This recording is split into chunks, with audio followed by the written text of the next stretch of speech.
Hey guys, this is my first attempt at a video. I was just going to walk through the process of going through my 2001 Gen 3 4Runner. Trying to build a shelf system in the back with a couple drawers, little sleeping loft. So just thought I'd document and put it on video step at a time. So we just came back with some lumber in the back of my trailer and we're just going to give it a shot. No plans so far, so we're just going to take it as it goes. All right, see what we get. I do have this cage in the back that is to keep my dog from jumping up in front. I also do have this kind of luggage old school deal. I actually kind of want to keep both of those, find a way to keep those both, mainly the luggage cover, just to keep stuff out of the sun. You see on the driver's side the wheel well sits a little higher than on the passenger side, so my goal is to build something with decent drawers on the bottom that can either accommodate by sitting on top of here, or we might have to cut out. It's going to be we're just going to see what we end up with.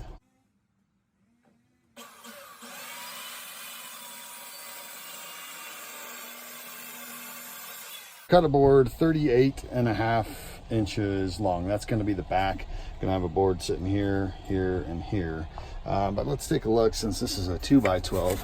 Let's take a look at what that's going to be on the side here. It's going to be sitting about like that as far as height goes. Put a straight edge across there. We're substantially above where we want to be. So what we're going to do is we're going to rip all of these down to come right down to the top of there. As you can see here, what we're going to want to hit about 10 inches to come to about the top of there. So we're going to rip all of our boards down to 10 inches. Okay guys, so that's the general idea. These are each cut at 36 inches exactly. I think that was 38.5 inches across there. As you can see, we're sitting way too high above there. So these are 2x12s, so they're actually 11.25 inches high. We want to rip them down to 10 inches high. So I'm going to take each of these and rip all of them down to 10 inches.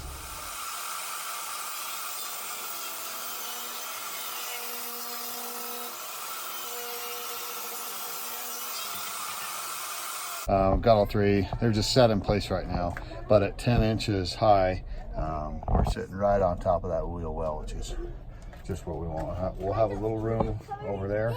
Let's kind of do something with that later as it comes.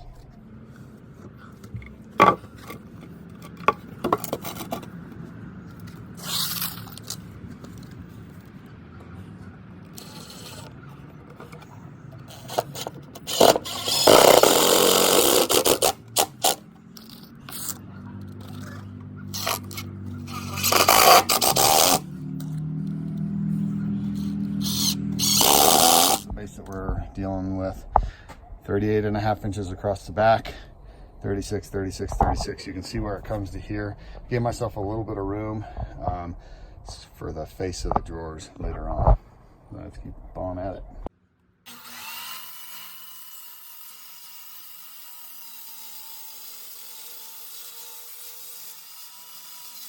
This part might be a little hard to explain, but what I did is I cut this board at 38 inches this way, 45 inches this way. Okay, but what I've done is I've scooted it all the way to this side, made sure that the reveal is the same kind of along there. I haven't attached it because what I need to do is I need to sort of stencil what this profile is going to look like here.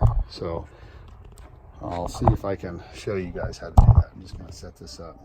All right, so what I did, I've got a board here, and I found where it's the largest gap, which is right here. I've marked a line. I'm going to hold my pencil to that line, and I'm going to use this as a stencil, and I'm going to sort of trace the outline along the wall, because it is definitely not straight. I don't know if you guys can see, that should leave me at least an idea. Oh, you have to focus on that there. I see that pencil line, and then the pencil line comes back along here and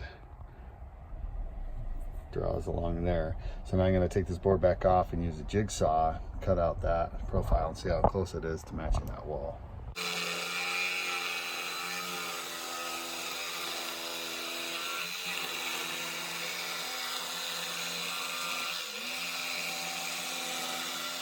back up on here, just loose. Let's slide it over to the wall, see what we got. Not bad. That was just the first try, and it kind of fits that profile almost exactly. Now you got to remember, I'm going to be wrapping this with carpet. So if we go back to this other side, I'm just barely hitting the edge of that board, but I am going to be moving this entire thing over just a little bit to account for the carpet. So it should work out just right. In the exact same method, I cut out this strip here.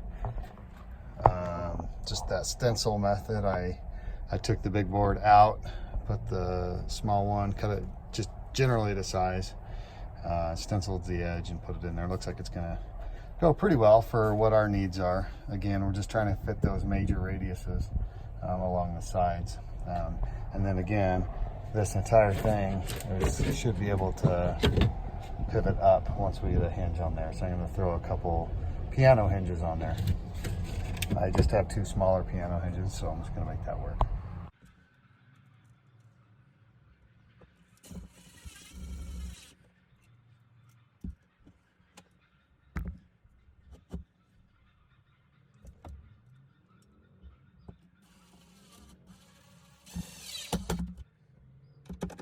And into a snag. Got one hinge on here, just went to go test it out, and what do you know, didn't really account for that. So let's see what we can come up with over there. No big deal. What we ended up doing is I ended up cutting this right here, as you can see. Works like a champ. Put a little block in there on that other piece. Actually helps for some support over there. I might find a way to support this on this side as well. I don't want it too loose, but I don't think it's that big a deal since it's primarily just gear storage. There's not going to be a whole lot of weight on this edge. So generally speaking, that's the plywood portion is done.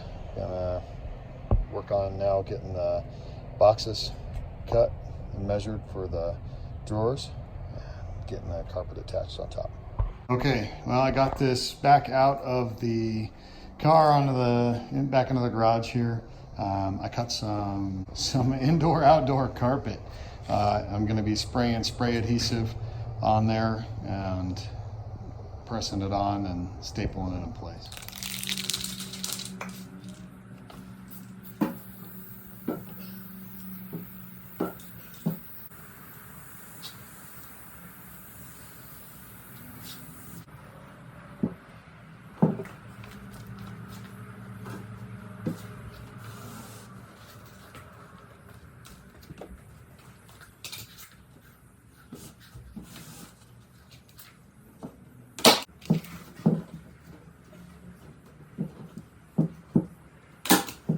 We have the underneath side of the shelf, and I'm putting in the drawer slides. I've opted to go with 36-inch full extension slides. As you can see, they come out the whole length.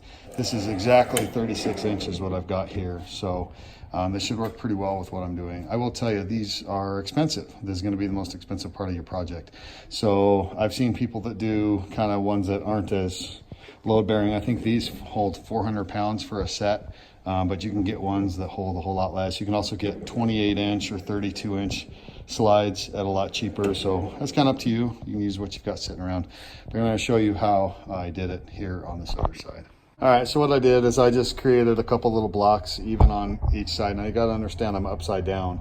But then you take your drawer glide and you just I just set mine on top of the blocks. That's going to give you an even run on both sides. And then obviously attach it right through the middle of all your screw holes. Because these are heavier duty, they called for a number 8 screw, but the head wasn't big enough, so I kind of improvised. I'm actually using lath screws. Just get whatever you can get. Hopefully it'll still hold on to whatever you need to. So I'm going to get these screwed in place and move on. My drawer slides in. So this is about the last I need to do outside of the vehicle. We get this put in and get it secured in there. I'm building the shelves now, or sorry, the drawers. And really it's nothing fancy. This is just 3/4 inch ply. I put some glue between here and here all along that edge, and then pre-drilled and 4 2-inch screws. So as long as you get your screws square in there. Should be a pretty solid drawer. Hey guys, I got one of the boxes built. You can see it's a full 36 inches. If you have an issue with drawer glides, there's plenty of videos online that you can look at to install your drawer glides. But again, this is just your basic 3/4 inch box with glues and screws all the way around. You'll notice I left about 1.5 inch gap on the bottom of this, and I'll show you why later. But now it's time for me to cut the wood for the other drawer. Okay, got both drawers in, got them fit, got them put in. Now it's time to do the drawer faces to cover the front. Guys, the last thing, or one of the last things, is to cut the drawer faces. Which I've done there. You're gonna have to notch out this side. Make sure that when you get it to where it's pulling forward, it clears this side here. I did mine pretty close. Okay, and once you get the face where you want it, what I did is I just tacked mine with a couple screws here, just to kind of hold it in place. And then I'm screwing it along the back side with these, it's about 1.5 inch bolts. Pretty flush. Mine's not perfect, but it's definitely as good as I'm gonna get it for now. So now I'm gonna attach a couple handles to the faces. Okay, and there we have it. That's the drawer system right there. I just attached these D-ring handles. Again, full extension slides. They pull out a full 36 inches on both sides. You kind of want to get it, if you can, to where when they slide closed, they're flush with that edge, which works pretty well.